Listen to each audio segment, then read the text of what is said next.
आपला एका काळाचा आहे, शब्दाने सर्वांना माहिती झालेले, शब्दाने सर्वांना माहिती जे हे काळाचे धन कुबेराचे येथे मनुष्याचे काय आहे अगोदर सांगणाऱ्यालाच माहिती पाहिजे.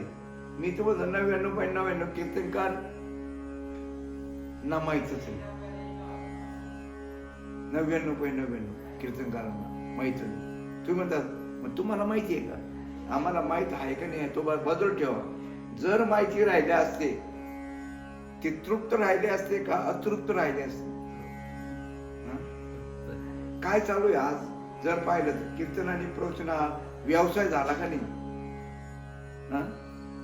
मी त्या दिवशी प्रवचनात सांगितलं, लई सांगितलं, लई बोललो. लोकांना बाबा काय राग आला नाही. खरोखर जे जीव तुटतो, चिडचिडा येतो, हिताचं कळवळ, एवढी सोपी गोष्ट असून नुसत्या आयत्या पिठावर रेष ओढायचे.